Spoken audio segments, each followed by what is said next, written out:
रोज सकाळी उठलं की भाजीचं रोजचंच टेन्शन आहे. सकाळी वेगळंच टेन्शन, संध्याकाळी वेगळंच टेन्शन. रोज भाजी काय बनवायचं, एकतर हिरव्या पालेभाज्या मिळत नाही आहेत. मग घरी डाळ होती हरभऱ्याची, तर मस्त असं चमचमीत डाळ कांदा बनवला होता आणि त्याच्यासोबत खाण्यासाठी खरपूस अशा चपात्यासुद्धा बनवल्या होत्या. खूप भारी झाली होती डाळ कांदा आणि चपात्यासुद्धा. चला पटकन रेसिपीला सुरुवात करूया. व्हिडिओला लाईक करा आणि यूट्यूब चॅनलला नक्की सबस्क्राईब करा. तर इथं 1 कप हरभऱ्याची डाळ घेतली आहे. डाळ पहिल्यांदा आपल्याला 2 ते 3 पाण्याने स्वच्छ धुवून घ्यायचे आहे आणि ते घाण पाणी आपल्याला फेकून द्यायचं आहे. दुसरं स्वच्छ पाणी याच्यामध्ये टाकायचं आहे. डाळ बुडेल इथपर्यंत पाणी टाकायचं आहे. 10 ते 15 मिनटासाठी ही डाळ आपण अशीच भिजत ठेवणार आहोत. आणि हो, अजून एक सांगायचंच राहिलं, काही लोकांना हरभऱ्याची डाळ कळत नाही, तर याला चना डाळसुद्धा म्हणतात. तर आमच्या इकडे याला फक्त हरभरा डाळच म्हणतात. डाळ साईडला 10 मिनटासाठी ठेवून देऊयात. डाळ छान भिजते तोपर्यंत आपण इथं आपल्याला एक वाटण बनवायचं आहे. 10 ते 12 लसूण पाकळ्या, 1 इंच आल्याचा तुकडा, थोडीशी कोथिंबीर घेतली आहे. कोथिंबीर स्वच्छ धुवून घ्यायची आहे. आता पाणी न टाकता आपल्याला हे वाटून घ्यायचं आहे. तर वाटण तयार झालेलं आहे. तर इथं मोठ्या आकाराचे 2 कांदे मी कापून घेतलेले आहेत. जास्त बारीक कापायचे नाहीत आणि जास्त मोठे पण ठेवायचे नाहीत. मीडियम साईजमध्ये असे कापून घ्यायचे आहेत. जसं तुम्हाला व्हिडिओमध्ये दिसत आहे ना, त्याच पद्धतीने कापून घ्यायचं आहे. आता कुकरमध्ये आपल्याला 3 ते 4 चमचे तेल टाकायचं आहे. डाळ कांद्यासाठी तेल थोडं जास्तच वापरायचं, म्हणजे डाळ कांदा छान चमचमीत होतो.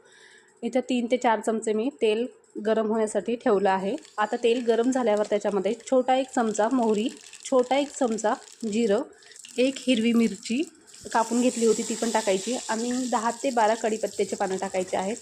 थोडं मिक्स करून घ्यायचं. आता मिक्स करून झाल्यावर त्याच्यामध्ये आपण जे लसूण, आलं, कोथिंबीर वाटून घेतली होती ते वाटणसुद्धा टाकायचं आहे आणि त्याच्यामध्येच बारीक कापलेला कांदासुद्धा टाकायचा आहे. आता हे व्यवस्थित आपल्याला छान परतून घ्यायचं आहे. एक टिप सांगते, डाळ कांदा करता वेळेस तेल छान व्यवस्थित कडकडीत गरम करून घ्यायचं आहे आणि मगच फोडणी द्यायची आहे डाळ कांद्याला, म्हणजे छान डाळ चमचमीत होते आणि टेस्ट पण खूप भारी येते. आता याच्यामध्येच मी तयार केलेला घरगुती कांदा लसूण मसाला, बघा ना भाजीवाला आत्ता आलेला आहे माझी स्वयंपाक झाल्यावर. जाऊ द्या. तर माझ्याकडे टमॅटो नव्हतं, तर याच फोडणीमध्ये तुम्ही 1 टमॅटो बारीक कापून टाकू शकता, तुम्हाला जर आवडत असेल तर. नसेल आवडत तर नाही टाकलं तरीही चालेल. पोहे खातो ना, त्याच चमच्यानी अर्धा चमचा कांदा लसूण मसाला, त्याच चमच्यानी अर्धा चमचा लाल तिखट आणि थोडीशी हळद टाकायची आहे. व्यवस्थित परतून घ्यायचं आहे. आता याच्यामध्येच आपल्याला घरगुती काळा मसाला टाकायचा आहे. जर तुम्हाला रेसिपी बघायची असेल काळ्या मसाल्याची तर कॉमेंट करून नक्की सांगा. 1000 कॉमेंट्स आल्या तरच आपण ती रेसिपी शेअर करणार आहोत, नाहीतर नाही करणार. तर आता हे व्यवस्थित आपल्याला छान परतून घ्यायचं आहे डाळ टाकूनसुद्धा पुन्हा. तर 10 ते 15 सेकंदासाठी फुल गॅस करून आपण ही डाळीमधलं सगळं पाणी काढून घेतलं होतं आणि डाळसुद्धा या फोडणीमध्ये टाकून व्यवस्थित परतून घेतलेलं आहे. परतून झाल्यावर याच्यामध्येच आपल्याला गरमच पाणी टाकायचं आहे.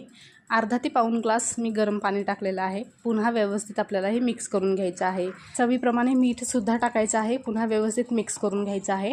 ज्यांच्याकडे काळा मसाला नसेल त्यांनी काय वापरायचं या भाजीसाठी तर सांगते. तर छोटा 1 चमचा धने पावडर, त्याच चमच्यानी अर्धा चमचा जिरे पावडर आणि त्याच चमच्यानी अर्धा चमचा गरम मसाला टाकायचा आहे. हे सगळं छोट्या चमच्यानेच टाकायचं. तर आता हे व्यवस्थित आपल्याला मिक्स करून घ्यायचं आहे. आणि जर तुम्हाला हे काहीच झंझट नको असेल तर डायरेक्ट आपल्याला दुकानावरचा भेटतो ना तो मसाला रेडीमेड 5 रुपयाला किंवा 10 रुपयाला मसाल्याचं पॅकेट भेटते ना, ते वापरला तरीही चालेल. कुकरचं झाकण लावून घेतलेलं आहे. तर कुकर छोटा असल्यामुळे एकदम गॅसची फ्लेम एकदम कमी ठेवायची आहे आणि 3 ते 4 शिट्ट्या आपल्याला करून घ्यायच्या आहेत एकदम बारीक गॅसवर. आता त्याच्यासोबत खाण्यासाठी मस्त अशा चपात्या मी बनवलेल्या आहेत. एकदम खरपूस चपात्या बनवलेल्या आहेत आणि चपात्या पण खूप भारी झाल्या होत्या. तुम्ही भाकरीसोबत खाऊ शकता किंवा चपातीसोबत खाऊ शकता. भातासोबत एवढी टेस्टी ही भाजी लागत नाही. 3 ते 4 शिट्ट्या झाल्यावर तुम्ही बघू शकता मस्त अशी चमचमीत आपली डाळ कांदा बनवून तयार झालेली आहे. आता थोडी गरम आहे त्याच्यामुळे थोडी जास्त पातळ वाटत आहे आणि ही थंड झाल्यावर थोडीशी घट्ट होते.